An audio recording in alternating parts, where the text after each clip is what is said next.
welcome you to our discussion of the Scriptures of the Church of Jesus Christ of Latter-day Saints. Today we're continuing our discussion of the Book of Mormon. I'm Terry Ball from the Department of Ancient Scripture at BYU, and joining me today are three of my esteemed colleagues, also from the Department of Ancient Scripture. To my left we have Brother Clyde Williams. Good to have you with us, Professor Williams. Good. Seated next to Clyde is Professor Gay Strathern. Thank you for coming, Gay. And also joining us today is one of our senior professors and mentor to most of our faculty, Professor Paul Hawkinson. Always a pleasure to be with you, Paul. That's kind of you. Well, we get to discuss the opening chapters of the Book of Mormon itself today, 1 Nephi. But maybe before we look at the chapters, let's take a moment to review quickly. I guess you could call it an abstract that begins the entire book of 1 Nephi. It's written in italics on the top of my page. Here we are introduced to Lehi and his wife Sariah and told about the children that they had. And then we get a synopsis of what we're going to find throughout the rest of the text, right? How the family, how Lehi receives a vision, the family is forced to flee Jerusalem, travels through the wilderness, reaches the land of Bountiful, and comes to the New World. And then at the very end of it, we see this sentence: "This is according to the account of Nephi," or in other words, I, Nephi, wrote this record. So apparently this abstract was actually written on the plates as Joseph translated it. I always wondered if he wrote this at the very beginning, before he wrote 1 Nephi, or if he wrote it at the end, after he had looked through it all and thought, well, I probably ought to give an abstract for this. Maybe he was submitting it for publication and needed an abstract, something of that sort.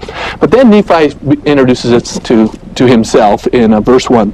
Kay, why don't you tell us a little bit about verse 1 and what we learn about Nephi to get us started today?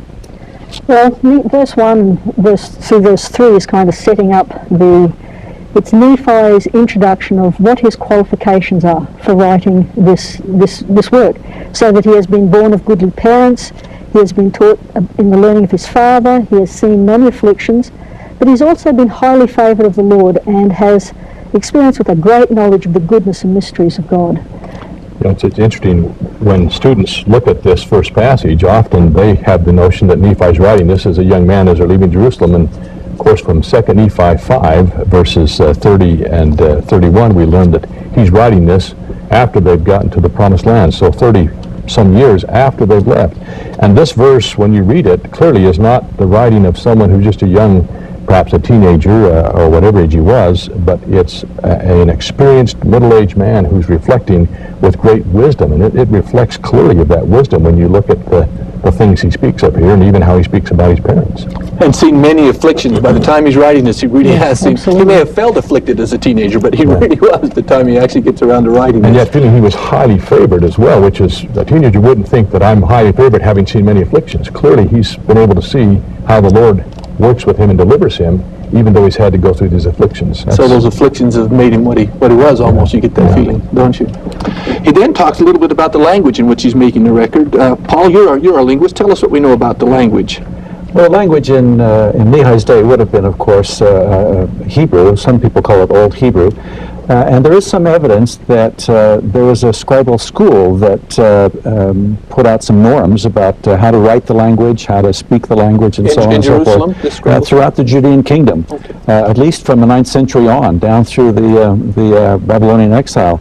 And parallel with that, we also know that they're using, in the Judean kingdom, Egyptian numerals at the very least, and probably other Egyptian materials too. So it's very interesting that Nephi makes this statement about the language of the Jews, the learning of the Jews and the language of the Egyptians. That's precisely what we find in the record from those days. So it wasn't an innovation unique to the Book of Mormon. No. Now later, though, we read in Mormon chapter 9 that if their plates had been larger, they would have written in Hebrew, but they decided to write in this Egyptian because apparently it's more compact. I've always found compact. I found that an interesting comment because, you know, Hebrew is a pretty concise language. It is. Egyptian must have been really, really a compact way to write. Yes, yeah. I suppose it's fair to say that in the Book of Mormon we really find, in the English version, we find three kinds of language. We find 1820, 1830 English that Joseph Smith would have spoken, and then we find King James English that he uses, particularly when he identifies his passages and teachings that are common to the scriptures that he was raised on. And then we also find elements, relics, artifacts, I don't know what you'd call it, of ancient Near Eastern languages, sentence structures, grammar, language that clearly would have been foreign to Joseph Smith that are found throughout the text. And it came to pass is a big one here that we find coming through all of the time in the Book of Mormon is actually a Hebrew way of introducing a sentence where they don't have the things that we expect, like a period to say end of sentence and beginning of a new one. That Vahaya is a sign to the reader that we're starting off on a new thought. So what can be repetitious for us can actually is an indication of an ancient Hebrew language. And it's not 5 words like it is in English, and it came to pass. In Hebrew, it's 4 letters that express that same thing. And so it would have been very easy to just stick that in, and it came to pass, 4 letters, and that's it. And in addition to that, there are other, as you indicate, things in the text that, to me, indicate that this is a translation of an ancient text. There are phrases and the way of putting things that are not really English. So this is a translation of an ancient document. There's no question of that. I think the scholarly term we often hear used for these relics of ancient Near Eastern language is Hebraisms, and perhaps as we go through the text, if you see one that's intriguing to point out, we could point some of those out and share some of them as we go along. After talking about the language here in verse 4, we now move, well, in verse 4 we move into where he's talking, kind of giving us a historical setting.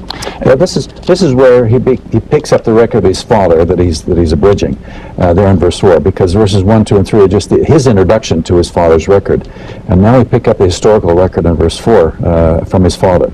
And the abridgment of his father will go up through about chapter 8, right? Right. Yes. And then he's writing his own. And then he begins his own history writing in chapter 8 again. So what was happening in the world when this record begins? So in chapter 4 tells us that we're in the first year of the reign of Zedekiah.